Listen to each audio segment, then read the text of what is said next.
Hello friends, my name is Aubrey. Welcome back to my channel. I'm so happy to have you all here with me today. So today is the 1st of October when I am filming this, which means that it is time to go over my September book haul.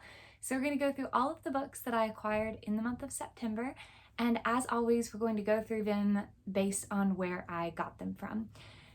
So first, I have a few books that I actually got from my public library. So my mom and I went to the library to check out a book from my brother's book club. And we found out that the library has a little section where they do a Friends of the Library sale. And so we looked through and the books were all very inexpensive, like at most $2. And I got a couple of things. So the first thing that I have here is just The Ultimate Guide to Percy Jackson and the Olympians by Rekhyt. I'm not sure who wrote this specific book. It doesn't seem to say. Mary Jane Knight. So there you go, Mary Jane Knight. But it's just like a little guide to the characters and places that are found in the original Percy Jackson series. And it has these cute little like character cards in the front. And I'm a big fan of Percy Jackson. That's the only series in Camp Half-Blood that I've read so far. So I am trying to get the other books in that series so that I can continue it, the other like Camp Half-Blood series. And I like getting little companion books like this. So this was like, I think 50 cents or $1. And so I went ahead and grabbed it. And then I got this absolutely gorgeous edition of Paradise Lost by John Milton. Like, look at how pretty this is. It's got gilded edges and foiling on the cover. There's no dust jacket. And it's done, it has really pretty end papers too. And it was published by the Franklin Library. So this one is also illustrated with illustrations by Gustave Doré. I'm not sure if I'm saying that name correctly. I apologize. It sounds French, and I've mentioned before, I have no idea how to pronounce French words or names, so I'm so sorry. But it is beautiful. I read part of Paradise Lost when I was in undergrad. Like, I read a significant chunk of it, and I really, really enjoyed it. If you don't know, Paradise Lost is John Milton's sort of interpretation or imagining of Satan's fall from heaven and his entrance into the Garden of Eden and his interactions with Adam and Eve. So it's just a really interesting commentary on sin and what it means to do something wrong, and just like Satan's, like how the desire for power can corrupt somebody. So it's just really, really beautifully written. And I've wanted to read the full thing for years. So I'm really happy to have this gorgeous edition so that I can actually get the full scope of Milton's story. Then the next book that I have here, which is the last one from that Friends of the Library sale, I have never heard of before, but it was 50 cents and it just looked really cute. But that is volume 1 of Yokaiden by Nina Matsumoto. So this is a manga series. And like I said, I've never heard of it before. So now I'm concerned that I'm not going to be able to find the rest of the volumes in the series. I'm not even sure how long it is, so I'll have to do some research. But I'll just read the synopsis for you. Yokai, Japanese spirits. Most people fear them, and a few people even hunt them, thinking they are horrible monsters to be destroyed at all costs. But young Hamachi wants to be friends with them. He sees them as mischievous creatures that could coexist peacefully with humans if only given a chance. When his grandmother dies under mysterious circumstances, Hamachi journeys into the yokai realm. Along the way, he encounters an ogre who punishes truant children, an angry water spirit, and a talking lantern. Will Hamachi be able to find his grandmother's killer, or will he be lost forever in another world? So the synopsis is just what really got me, and the art style is also really cute, but I've mentioned before in videos, I really like learning about lore from different countries, and Japanese lore is one that I'm very interested in. So learning about yokai, like these otherworldly creatures and spirits, it just sounds really fun, and it's something that I like to learn about and to explore. So this just looks really cute, but like I said, I have to now try to find the rest of this. no idea where, because this is, yeah, so this one is from like 2009 and I've never heard of it, so I am afraid that maybe it's no longer in print, but we'll see. We'll see what happens. Then I had one book come in from a Kickstarter that I backed this month. And this book is from Rekhyt Creative, so they do a lot of really, really cool Kickstarters for indie published books, specifically in the fantasy genre. And I just thought this one sounded right at my alley, so I backed the Kickstarter because their editions are always so pretty. But that is Free the Darkness, which is the first book in King's Dark Tidings. I'm pretty sure that's the series name. Let me just double check. Yes, so the book is Free the Darkness and the series is King's Dark Tidings by Rekhyt. And this edition, like all of Rekhyt's editions, is really, really pretty. It's got silver gilded edges. We have beautiful foiling on the naked hardcover and artwork on the end papers. It is signed by the author. And then we have artwork on the back end papers. And if I'm not mistaken, I think that it is illustrated. It is. So it has color illustrations, or black and white illustrations. Does it have any color? It may just be all black and white. So it does have illustrations throughout the book, and it's just so pretty. Rule number 233, you are the weapon. Raised and trained at a secret fortress on the edge of the northern wilds of the kingdom of Ashai, Rekhyt is unexpectedly thrust into the outworld when a terrible battle leaves his trainers dead. His mastery of the rules and skills are supreme, yet he has no understanding of life's purpose. Armed with masterful weapons mysteriously bestowed upon him by a dead king, Rekhyt must travel across Ashai to find the one man who holds the clues to his existence. Rule number 36, become one with the darkness. Determined to adhere to his last orders, Rekhyt extends his protection to an unlikely assortment of companions. None know his true identity, nor the dark role for which he was intended. While his friends sleep in peace and comfort, Rekhyt stalks the night, spreading his influence throughout the underworld. Those who do not love him fear him, and anyone is a potential target. Rule number 2, kill without conscience. Rekhyt's search is made difficult when whispers speak of a mad king and a war that will engulf the kingdom. Although his role in the brewing conflict is still unseen, someone forged him into the perfect weapon, and his destiny will find him one way or another. So yeah, we have an assassin story, and it just sounds really, really cool. I think Rekhyt sounds like a very interesting character, someone who's been trained up for this, you know, very grisly, gruesome purpose, but doesn't understand how life works. And it sounds like we might have some found family in here, so I'm just really interested to try this out. And I've heard people praise Rekhyt's writing before, so I suppose we'll see. I hope I like it. I'm very excited to have this beautiful edition of this book. Okay, now let's go over all of the books that I got from Barnes & Noble this month. So the first one, and most of these, actually all of these were pre-orders. So I did say in a video earlier this year that I was trying to be more like cut back on the amount of books that I've been buying, and I haven't really stuck to that this year, to my I don't want to say shame, because I'm not ashamed of having these books, but it is something that I really need to do at this point, just because of space reasons in the place where I currently live, and also money, just, you know, wanting to be able to save up some money for some other things that I'm planning for the future. So that is something I've been planning on doing. So, but I will say I have a number of pre-orders just already like set up for the next few months. So even if I stop buying books now, you know, the next few book hauls are going to be something, because like I said, I have a number of pre-orders that I have already placed, and these are all pre-orders. So the first one that I have here is Buried Deep and Other Stories by Naomi Novik.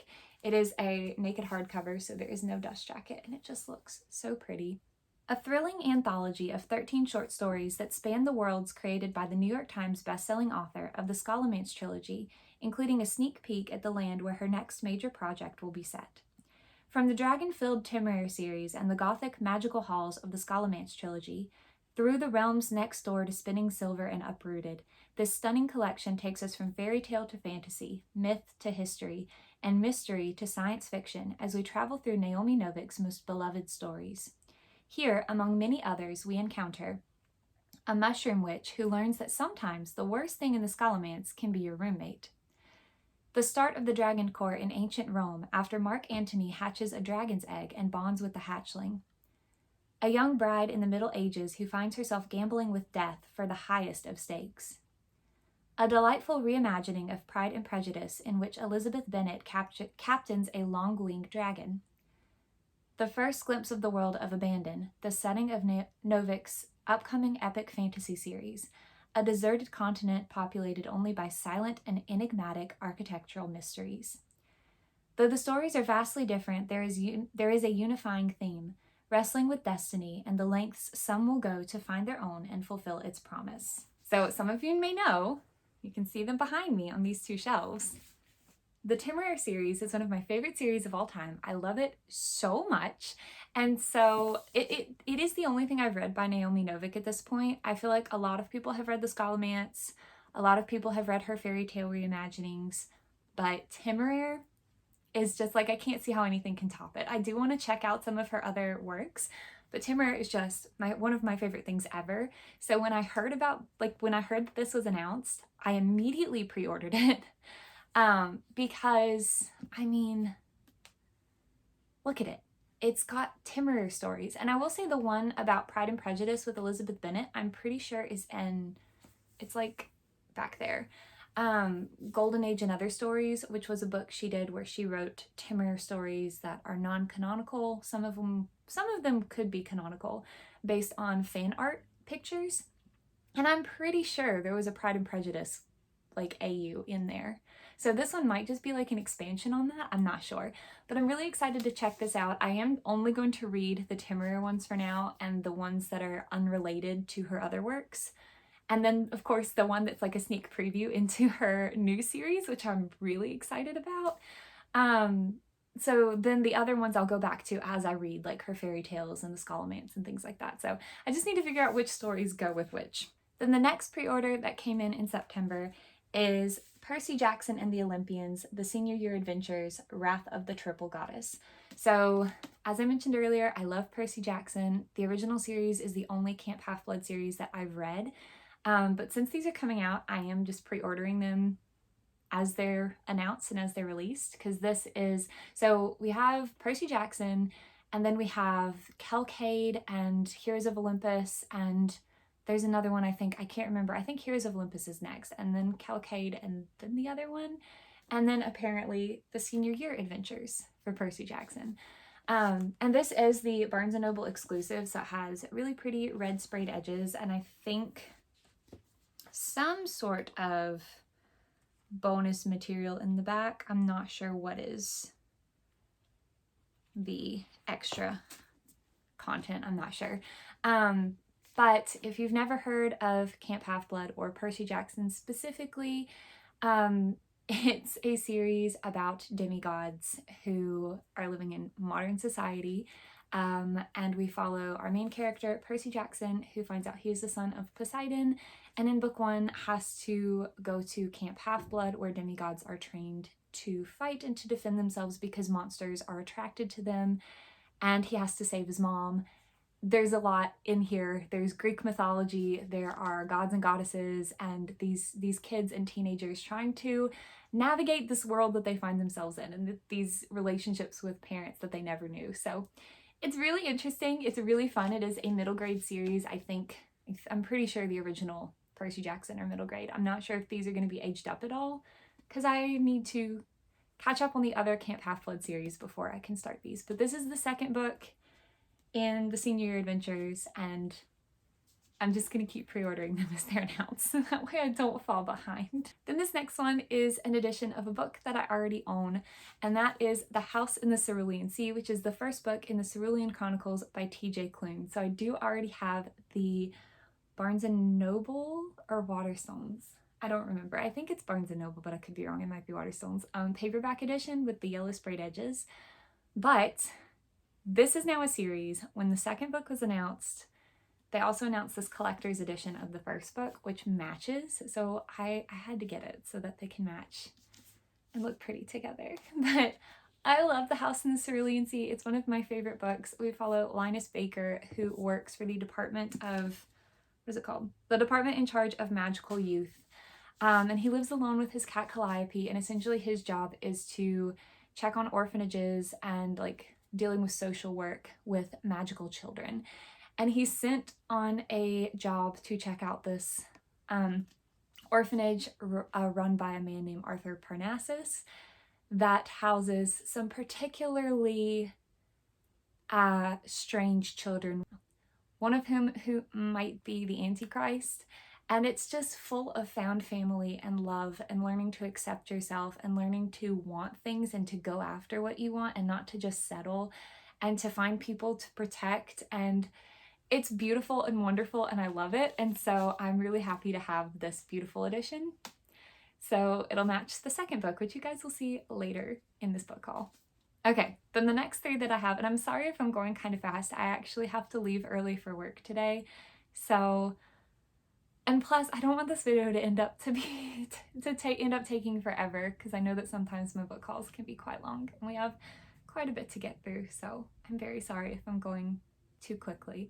But the next three books and the last three that I got from Barnes & Noble in September are the beautiful collector's editions of the Lord of the Rings series by J.R.R. Tolkien. So you can see, oh sorry, let me put them, I had them in order to show you, but let me put them how they would sit on the shelf. There you go. So you can see the beautiful tree of Gondor on the spines, and they are naked hardbacks. We've got these cute little stars that indicate which book in the series it is, so 1, 2, and 3. And these match my collector's editions of The Hobbit and the Silmarillion that I got in August. So I had all of these for pre-order, but those two were released first. So if you want to go watch that video, you'll see them. But we have The Fellowship of the Ring, beautiful sprayed edges, and the sprayed edges actually, it's like alternating the sprayed edges and the dust jacket covers. You'll see what I mean in a bit. And it's got the map as the end papers. Then we have the Two Towers with green sprayed edges. And The Return of the King with purple sprayed edges. So I mentioned in my August book haul that The Hobbit and the Silmarillion, they are alternating colors as well. So they're like gray and blue with the opposite sprayed edges. So I think it's just a really cool touch that they did that with these as well. But they're just beautiful. They're so pretty. I'm so happy to have them. If you haven't seen my other videos, collecting every edition of Tolkien's works is a long-term goal of mine, and it might be impossible, but I'm doing my best. And so now I'm really happy to have these to add to that collection. If you've never heard of The Lord of the Rings before, we follow a group of very, very brave individuals, hobbits, a dwarf, an elf, 2 men, and a wizard, who are going to destroy the One Ring in order to save the world from the Dark Lord Sauron and prevent his return. And it is just very epic. It is an epic story with grand battles and adventure, but it also is so cozy and has so much description of the landscape, and Tolkien's world building is just immaculate. So it's one of my favorite things ever. Okay, so now we're going to go through all the books that I got from Books A Million. So the first 3 books that I have here, I actually bought in store because we often go out to eat with my aunt and uncle and cousins after church on Sundays. And so my uncle needed to go to the mall for something, so we ate at a restaurant near there, and my mom and I went in Books A Million afterwards just to look around and kill a little time and peruse what they had in store. And I always go check out their bargain section. If you don't know, Books A Million in store does have a bargain book section where they put certain books on really, really significant discounts, like $5 or less, typically. And I got 3. So the first one is The Name of All Things, which is the second book in A Chorus of Dragons by Jen Lyons. I have read the first book, which is The Ruin of Kings. I had to double check. It's not my favorite for a few reasons, which I don't want to get into right now, but I do want to know what happens in the series, but not enough to pay full price for these books. So when I saw the second one in the bargain section, I was like, well, you know, this is probably the cheapest I'm going to see it. I may as well go ahead and get it. So that way I have it whenever I want to continue that series. So it's been a while since I've read The Ruin of Kings. I'm going to try to just give a very brief sort of look into what it's about. But our main character is working in this, oh gosh, he ends up working for like this noble family, and for reasons has to leave. And he has this like vision of this girl in this fiery landscape who he is supposed to meet. And the first book is really a lot of just set up with the characters and the worlds and getting him where he needs to be. And I can't remember a whole lot about it because, like I said, it's been a while since I read it. I just haven't continued the series just because there were some things that I didn't love in the first one. But I have heard that it gets better, so I don't know. I know that our main character, there's something to do with a prophecy and he has powers that he's not necessarily supposed to have or something. I don't remember exactly, but it is a fantasy series and I do want to see where it goes. So I got this for like, I think it was like somewhere between $3 to $5. So, you know, it was worth it to me to have it for whenever I want to continue the series. Then the second book that I got from that bargain section in Books A Million is One Night in Heartswood by Emma Denny. This is the first book, and I think it's called the Barden series, I think, if I'm remembering correctly. Oxford, 1360. When his sister's betrothed vanishes the night before her arranged marriage, Ralph Barden must track and return the elusive groom to restore his family's honor. William de Faucart, known to his friends as Pen, had no choice but to abandon his intended, and his own earldom, when he fled the night before his enforced marriage. But ill-equipped to survive on the run, he must trust the kindness of a stranger, Ralph, to help him escape. Unaware their fates are already entwined, an unexpected bond deepens into a far more precious relationship, one that will test all that they hold dear. And when secrets are finally revealed, both men must decide what they will risk for the one they love. And I apologize for my voice. My throat is suffering a little bit. Just the changing in the weather and sinus issues and all of that. So I'm so sorry if I sound croaky and scratchy. But so this just sounds really cute. I've never heard of it before. But like I said, it was in that bargain section and it's a cute little romance set in the 1300s. So I don't know. It just sounds really cute and it's the first in a series and I'm really interested. I like my cute romances. So that's really all I have to say. And then I'm really excited about this next one. It was not in the bargain book section. So I guess there were only 2 that I got from there. But it was on sale for 50% off in store. And that is The Cat Who Taught Zen by James Norbury. I have followed him on Instagram for a while and I really want to get his first book, which is Tiny Dragon and Big Panda, or Big Panda and Tiny Dragon. But this is just a book of little illustrations and like words of wisdom from this cat and all of the creatures and people that they encounter. And it's just so cute and so wholesome. I've seen a number of these illustrations from his Instagram and I'm so excited to flip through this and to read it. And just, I love it. I love books like this. Like, there's one that I want to get, The Oxherd Boy, and I can't remember if that's also by him or by someone else. And then also The Boy, the Mole, the Fox, and the Horse. Things like that. I follow these people on Instagram because I love these little snippets of just wisdom and things to help you when you are dealing with a difficult period in your life. Coming from these very lovable characters and these really beautiful illustrations. So I'm really happy to have this. I'm really glad that we went in there and saw that it was half off because I'm just so excited. Then I had 4 pre-orders come in from Books A Million as well. So the first one is Somewhere Beyond the Sea. This is the second book in the Cerulean Chronicles by TJ Klune. So I'm not going to go over the synopsis. I actually don't really know much about this one. I literally bought it because of my love for the first book.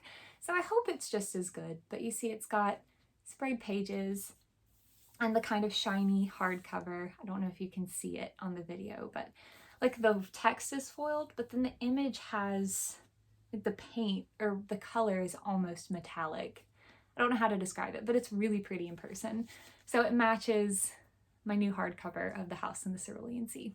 Then I got volume 7 of the comic or manhwa adaptation of Grandmaster of Demonic Cultivation, or Mo Dao Zushi by Mo Xiang Tongshu. This is being adapted by Luo Di Chengqiu. And I love this story. I've read all of the novels. They are somewhere up here. Oh, there they are. There's the first one. The others are back here behind this. But I'm getting the manhwa volumes as they are released because once they're all finished, I'm going to want to read back through the story and look at it in manhwa form and see the illustrations. So Grandmaster of Demonic Cultivation, we follow Wei Wuxian, who is the adopted son of a prominent cultivation clan, the Zhang family. And when he is a teenager, a war breaks out. One of the other clan, the Wen clan, or one of the other clans, sorry, the Wen clan wants to seize power and kind of take over the cultivation world. And so they start a war. And Wei Wuxian and his siblings and his friends and age mates all get involved. There's a lot of tragedy, a lot of heartbreak and grief and death and loss in this book, or in this story, the series. But then we see also a lot of like, Wei Wuxian turns down a path that most view as kind of despicable and evil. And there's a lot of judgment put on people for what they are doing, because it doesn't fit the standard mold. There is like this concept, like we see the concept of mob mentality and using someone as a scapegoat. And again, the way that power corrupts people. And it also has romance. And it's just so good. I do think I like the live action TV show, The Untamed, better, but that could be because I saw it first. I still love the novel series, but The Untamed is slightly different, and so maybe it's just because whatever your first introduction is holds a special place in your heart. I don't know, but I do really enjoy the story, and so I'm getting these manhwa volumes as they are released, and I'm going to read through all of them together once they finish. Then the next book that I got from Books A Million, again, also a pre-order, and I actually read it last night because it came in yesterday, and that is Graveyard Shift by M.L. Rio. This book is interesting. It's very short. It's 108 pages for the actual story. And essentially we follow, let's see, we have Edie, Tuck, Theo, Tamar, and Hannah. So we follow 5 characters who meet up in this graveyard in this abandoned church, this very derelict church, every night for a smoke break because they live in a college town and you are not allowed to smoke within a certain distance of the building. So they meet there every night for a smoke break. And one night they find a hole dug into the ground. And mind you, this church has been derelict and unused for a long time. So why is there suddenly a hole in the graveyard? And the story takes off from there. It takes place in one night. Like, it spans... When does the last chapter? They have like timestamps at the beginning of each chapter. So it spans 10 hours from midnight to 10 a.m. So I guess like one night / morning. And they're just trying to figure out where this hole came from and go from there. And I can't really say any more because, like I said, it's really, really short. But you get different chapters from different characters' perspectives. And I read this just in a couple hours last night because, like I said, it got here yesterday. And I just went ahead and read it. So it's interesting. It's kind of gruesome. You can probably tell by the cover. There's fungus. Kind of gross. Kind of interesting. I'll talk about it in my September wrap up, but I did enjoy it. I think. I did enjoy it. And I love M.L. Rio, who wrote If We Were Villains, which is one of my other favorite books. So I was really excited to have this one, and I'm really glad I read it and that I have it, even if the cover now kind of freaks me out now that I've read the actual story. But I'll talk about my thoughts in detail in my September wrap-up. And the last book that I got from Books A Million is The Sword of Shannara, which is the first book in the whole Shannara world in Terry Brooks. It's also the first book in the first series, and I can't remember, is the first series called The Sword of Shannara? Or is it just called Shannara? I don't remember, but it's in the Shannara world by Terry Brooks. Long ago, the wars of the ancient evil ruined the world. In peaceful Shadyvale, half-elven Shay Omsford knows little of such troubles, but the supposedly dead Warlock Lord is plotting to destroy everything in his wake. The sole weapon against this power of darkness is the Sword of Shannara, which can be used only by a true heir of Shannara. The hope of all the races rests on Shay, last of the bloodline. Thus begins the enthralling Shannara epic, a spellbinding tale of adventure, magic, and myth. So I have a mass market paperback of this, which I've told my brother I'll give to him, but I just really love these covers on these new paperback editions. And so I wanted to get this version. And Shannara is just one of those classic fantasy epics that I started watching the TV show adaptation a few years ago and then found out it was a book series, and I was like, I put that on hold. I just haven't started the series yet, but now that I have this, I'm really excited. It's really, really nice and floppy. That's a good flop. Next, we have everything that I got from Crunchyroll. So first, I have 2 volumes of a series that I am currently working through that I started this year, and that is Magus of the Library by Mitsu Izumi. So we have volume 6 and volume 7. So I've read the first 3 volumes and I love it so much. We follow our main character, Theo, who lives in this very small town, and kind of isolated town, and all he wants out of life is to be able to read books. But he's not allowed to go into the library because he is a child from the slums. He lives in, he and his sister are very, very poor. She works multiple jobs just to be able to send Theo to school, which is a privilege that most children in the slums do not get. Theo is also discriminated against because he is half human and half something else. I'm gonna say elves, but I'm not sure if that's the term that they use here. So he has blonde hair and pointed ears and very pale skin and green eyes in a Middle Eastern setting. So he very much looks different from everyone around him. And so Theo is just, at the beginning of the series, he's very discriminated against, he's very poor, he's very unhappy with his life. But then he meets a Kafna. Kafna are the librarians for the great central library in the city of books known as Afsak. And Theo's life changes from there, and he decides he wants to be a Kafna. And that's where the story goes. And Theo is just the most precious character, and I'm not going to get into all of my thoughts about it, but I'm just really excited to have these 2 volumes. So now I can read volumes 4 through 7 all together. Okay. Then these next 3 were kind of an impulse buy because they were on sale for one of Crunchyroll's sales, and this is a series that I'm really excited to start.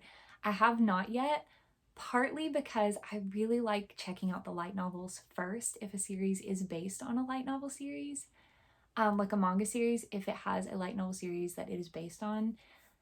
And so when I saw these light novels on sale, I got them.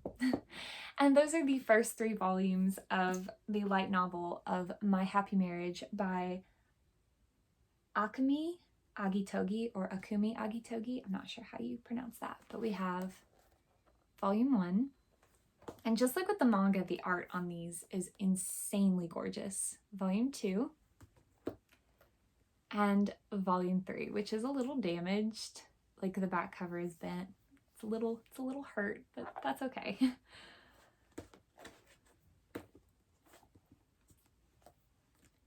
Is this marriage a blessing or a curse? Born talentless to a noble family famous for their supernatural abilities, Mio Saimori is forced into an existence of servitude by her abusive stepmother. When Mio finally comes of marriageable age, though, her hopes of being whisked away to a better life crumble after she discovers her fiancé's identity. Kyoka Kudo, a commander apparently so cold and cruel that his previous would-be brides all fled within 3 days of their engagements.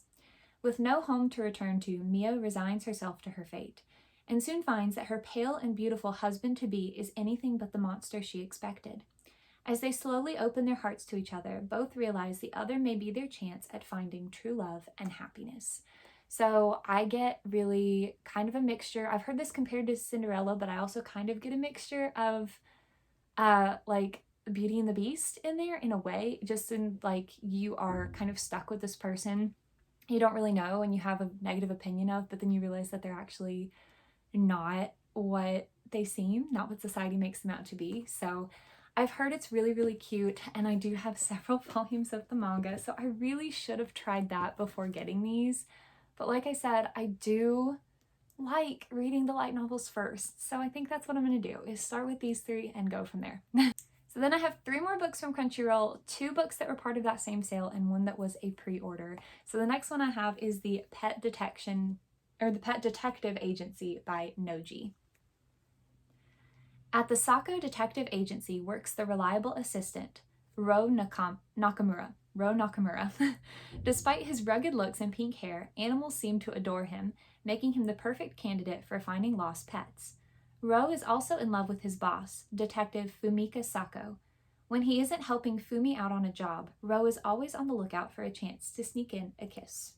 So it's a one-shot. It just looked really cute, and I've seen it before, and I love animals, and I think this looks adorable, and it was on that sale, so I got it. That's all I have to say about that. I'm excited to read it. Then the next one is the pre-order that I mentioned, and that is Takara's Treasure by Minta Suzumaru.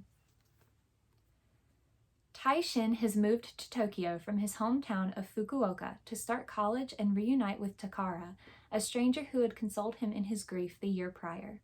However, when he finally gets the chance to express his gratitude, Takara gives him the cold shoulder.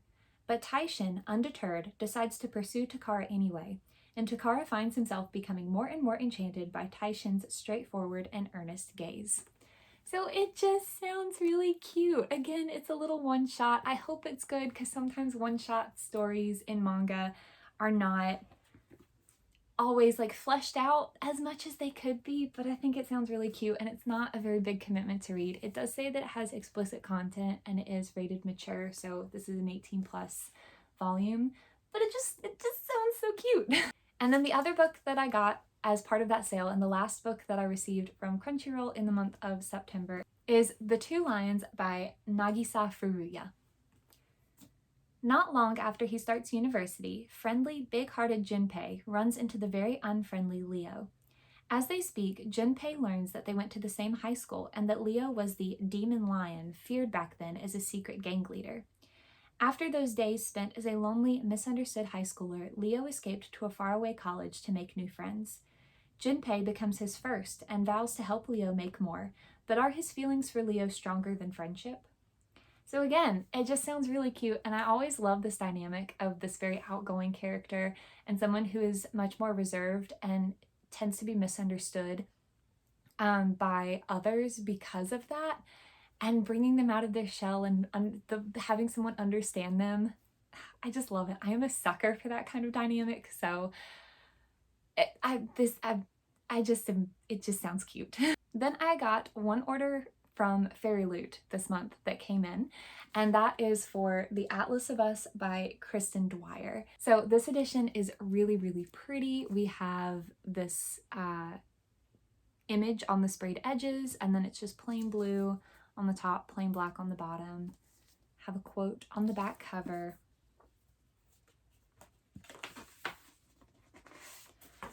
Foiling on the naked dust jacket, which is really pretty. And we have a signature on the end papers, and I think the back end papers are the same. Yes, they are. Atlas James has lost her way, but she has one last chance to get her act together. A community service program rehabbing trails in the Western Sierras. The only plus is that the work is so exhausting that Atlas might just be tired enough to forget that this was one of her dad's favorite places in the world. Before cancer stole him from her life, that is. Using real names is forbidden on the trail, so Atlas becomes Maps, and with her team, Books, Sugar, Junior, and King, she heads into the wilderness.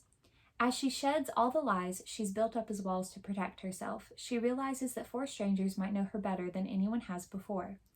And with the end of the trail racing to meet them, Maps is left counting down the days until she returns to her old life, without her new family and without King, who's become more than just a friend. Kristen Dwyer's stunning sophomore novel is a searing romance about the lies we invent, the stories we tell, the secrets we keep, and the truths we are afraid to face. So it just sounds really, I don't know if heartwarming is the right word, but we have found family, we have romance, we have a character who is struggling with a lot and finding people who understand her. And also this idea of working on these trails and hiking and camping. I love hiking. I love the woods and the wilderness and national parks. I love it. I've actually been listening a lot to National Park After Dark, the podcast recently, which is fantastic. If you like macabre and morbid stories and also love the outdoors, then there you go. It's a great podcast.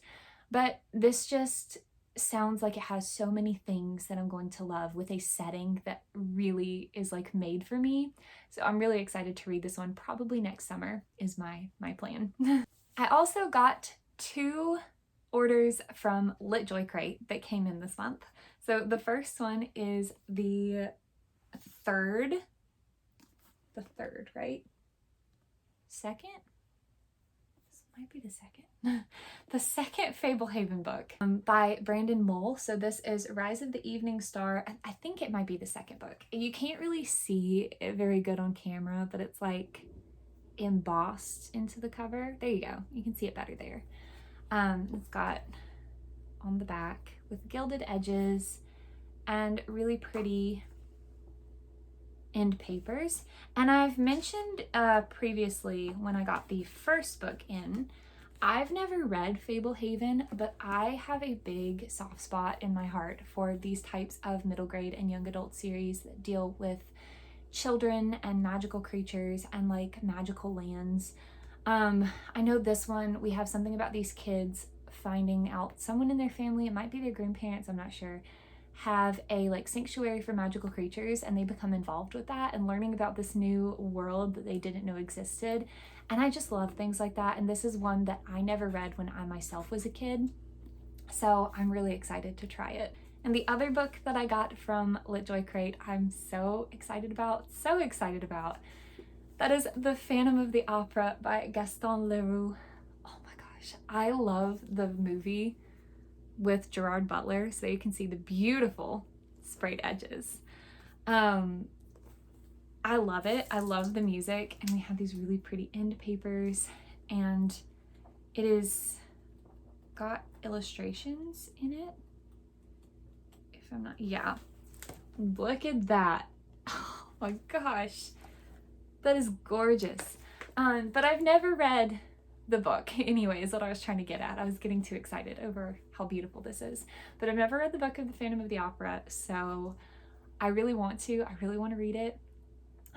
If you don't know the story of The Phantom of the Opera, we have a guy who has a disfigurement who lives in an opera house, and we have a singer named Christine who he is kind of obsessed with.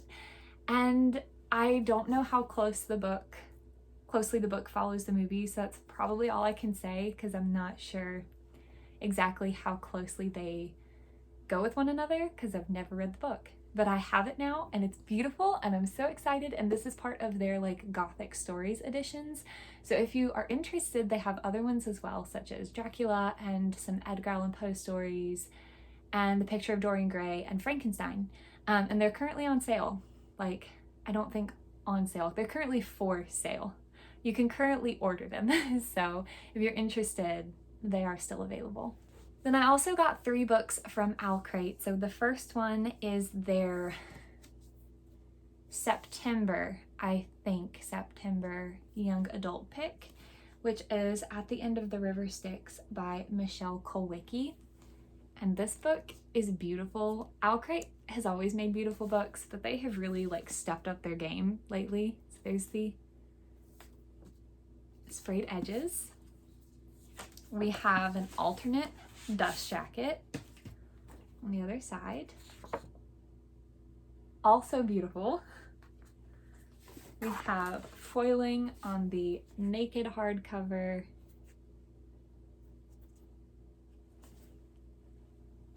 Beautiful end paper art.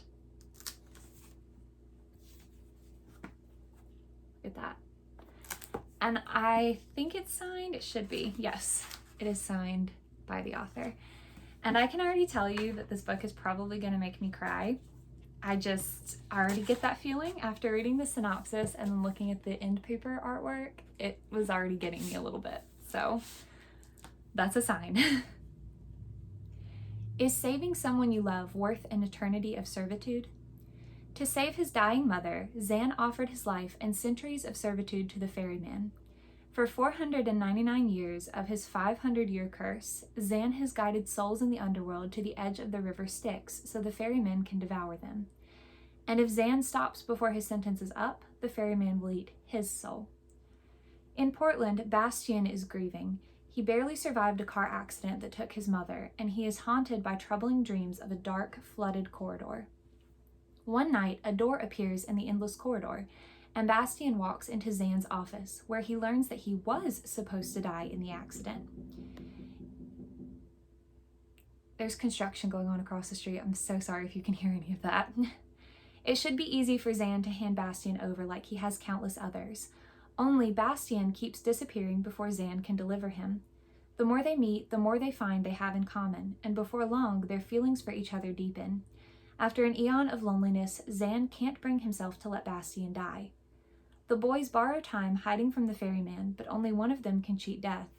Zan must decide if he's willing to give up his chance at life to save Bastian, and Bastian must decide if he's willing to keep living if it means losing Zan. I am hopeful for a happy ending, but I don't know if I'm gonna get it. I'm hopeful, but I also feel like this is gonna break my heart and make me cry, so there you go. Then I had a pre-order come in from Owlcrate for 2 books in a series, and that is Six of Crows and Rekhyt Kingdom, the 2 books in the Six of Crows duology by Leigh Bardugo.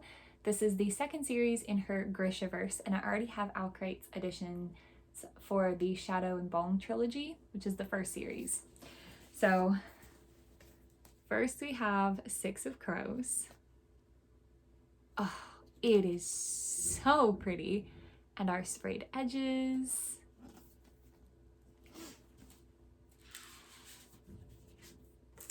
We have artwork on the back of the dust jacket.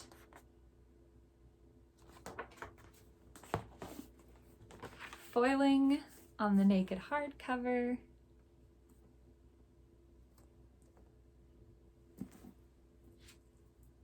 Beautiful end papers that are also foiled. And it is signed. So, like I said, this is the 2nd series in the Grishaverse, and I know that this one in particular deals with a heist and like a ragtag team, and that's about all I know. I'm not going to read the synopsis because I haven't yet read Shadow and Bone, and so I won't know if anything in the synopsis spoils anything for the 1st series. But here we have Rekhyt Kingdom. Just as beautiful as the 1st one. But I have heard a lot of people say that Six of Crows is their favorite, like this duology is their favorite part of the Grishaverse. But I do want to read them in order. So just in case there are spoilers, I'm just going to be careful. Here is the naked hardcover. The end papers with the gold foiling. It's not picking up the light as well on the gold. In camera at least. And yeah, this one isn't signed, it's just the 1st one. Then I have some books that I got from PangoBooks. So this first set is from an order that I made several months ago, but the 3rd book had some coffee that had been spilled on it, and I was able to clean it off of the cover, but the pages were a little stained, and so I left them in the freezer for longer than I normally do. So if you get used books, you should really put them in the freezer to ensure that you don't have anything in the books, mold spores, anything like that, that could get into your collection. And I left these in there for longer than I normally do because of the coffee. I was trying to like get it to set. I don't really know. But this is a media adaptation, like a media tie-in set for The Lord of the Rings. So we have the Fellowship of the Ring, .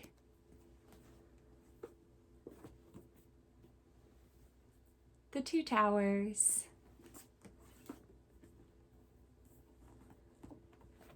And the Return of the King, which you can see the coffee staining on the pages, but I was luckily able to clean it off of the cover. And then this Pango order I actually did make this month, and I made it specifically because of the first book that I have here, which is How to Solve Your Own Murder. This is the first book in the Castle Knoll Files by Kristen Perrin. And so I mentioned going to the library with my mom. We saw this book in the new section there and checked it out, and we both read it together and loved it. So I got a copy from Pango when I returned the library book back to the library. But in this story, we follow Annie, who learns that she has become the sole beneficiary of her great aunt's will.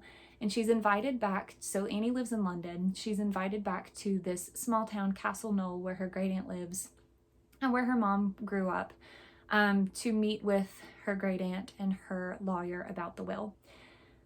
But her great aunt Frances had a prophecy told about her at a carnival when she was 16, saying that she was going to be murdered later in life, and spent the majority of her life obsessed with this prophecy. So when Annie gets to Castle Knoll, they find that great aunt Frances has in fact been murdered 60 years after the prophecy was given, or the prediction, whatever you want to call it. And now Annie is trying to solve the murder for reasons that I'm not going to discuss because you find out in here. But the story has chapters from Frances's perspective, from her journal that Annie has, and then from Annie's perspective 60 years later trying to solve the murder. And it's just such a cozy mystery, and I love it. The second book comes out next year, and I've already pre-ordered it. And then while I was looking at the seller for that book, they were having a sale on their Pango shop where you could get a certain percentage off if you spent a certain amount of money. So I ordered a few more things. The next one that I got is How Not to Be a Vampire Slayer by Katie Burchell. Never go into Skeleton Woods. Not if you want to come out alive, that is. Maggie Helsby isn't afraid of spooky legends, and she's willing to prove it. But when she agrees to a dare to venture into the forest, she doesn't expect to find 1. A creepy castle enchanted against humans. 2. A vegetarian vampire who wants to be her friend. 3. An ancient book naming her as the latest of the Helsby Slayers. Can Maggie persuade her family, her new human friends, and the greedy Mare Cauliflower that their nocturnal neighbors need protecting just as much as they do? Or will her neck be on the line? Featuring fluffy bats, creaking coffins, and lashings of tomato ketchup, this book will have you howling with laughter. So it's just a cute middle grade, and it just sounds perfect for October and the fall, and I love vampires, so there you go. Then I also, in that same order, we have 3 more books here and then 2 more to talk about. I got a book that I have been interested in for a while, and I didn't know much about it, but what I knew made me want to read it, and that is The Thief. This is the first book in The Queen's Thief by Megan Whalen Turner. I can steal anything. After Gen's bragging lands him in the king's prison, the chances of escape look slim.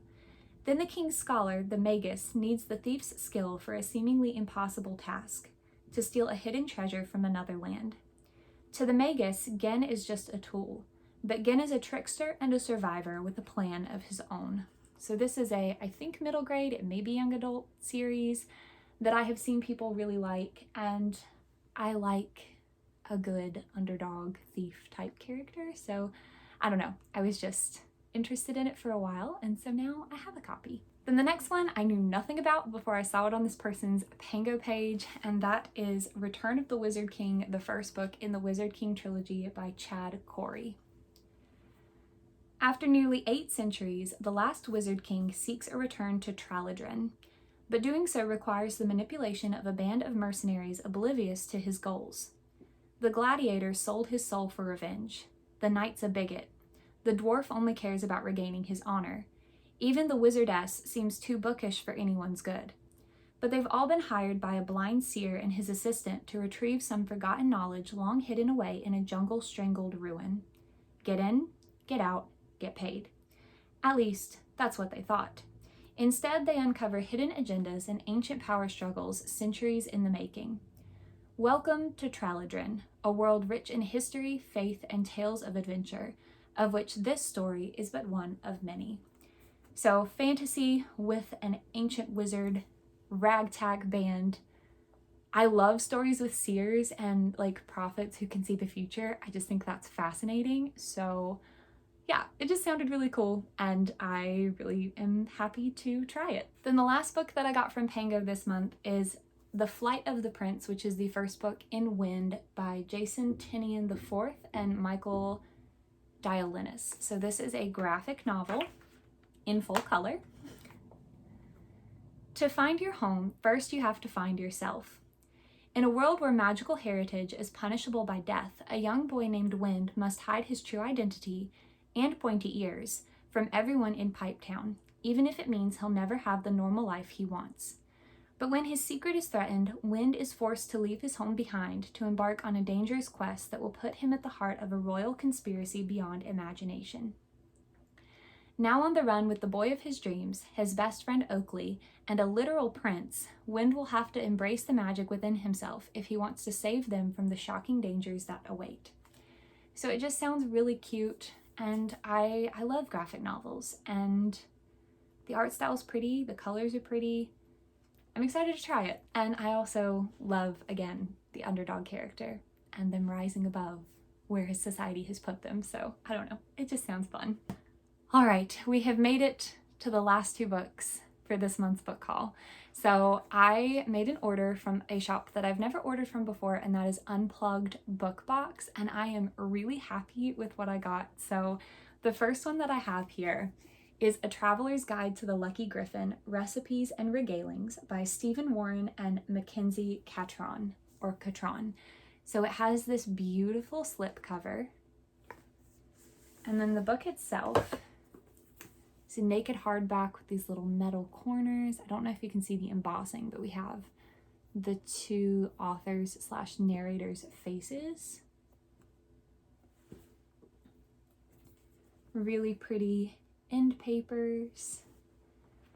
And this book is illustrated because essentially it is a collection of stories set in the Lucky Griffin Tavern and Library, and the stories are told by the two proprietors. We have Quincy and Minthy, and interspersed with all these stories we have recipes that you can actually make that go like with, so here for example, the recipe for wolf stew. Oops. And it just sounds so cute and fun and just very cozy, and I love a good cozy story, especially in the fall and winter. And also in the back it has these two little cards. One of them is an adventurer's card, as if like you're part of, I guess, an adventurer's guild maybe, and one of them is a library card, like for this book, as if it's been checked out before. I just thought that was a really cute touch. So this is a special edition of this book because I do think it is a self-published book that you can buy. I don't know if there are like just ebook editions elsewhere, or if they have like a paperback edition or something, but it's beautiful. It's so much prettier in person than I thought it would be, and that's saying something. And I am really excited to read it and just be cozy and maybe try to make some of these recipes. And finally, the last book that I got from the Unplugged Book Box, and the last book that I got in September, is The Forgotten Witch by Jessica Dodge. Again, we have a naked hardcover with these beautiful metal tips on the edges. And again, it's even prettier in person. We have beautiful sprayed edges.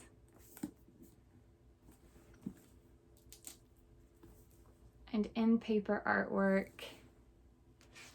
It is signed by the author, and then we have, I think the back end paper, yeah, is the same.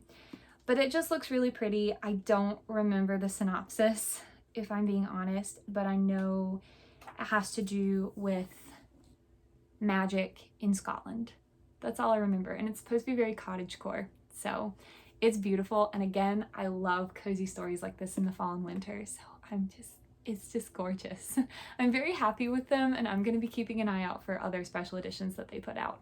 Alright, so those are all of the books that I got in September. I would love to hear what books you've received recently, if you want to leave that in the comments, or if you've read any of these and would like to share your thoughts, just please keep them spoiler-free. Or if you are now excited for any of these, now that you've seen them in this haul, I would love to hear what you have to say. If you want to leave an emoji, either with your comment, or if you're just not sure what you want to say, but you want to let me know that you were here, let's do an acorn for my necklace. And because my yard has been full of very industrious little squirrels lately, preparing for winter, and it just feels like fall when you start to see acorns everywhere. So if you want to leave an acorn, I think there's an acorn emoji. If there's not an acorn emoji, leave me a little squirrel. That would also work. Or just choose which one is your favorite. But yeah, thank you guys so much for watching. I am going to go to work now. So I have someone who needs to make up a test, so I'm gonna go take care of that. And I hope that you guys are having a wonderful day or night wherever you are, that you are enjoying the fall or spring if you're in the southern hemisphere. But if you're in the northern hemisphere like me, that you're enjoying the fall and this beautiful start to October. And I hope to see you in my next video.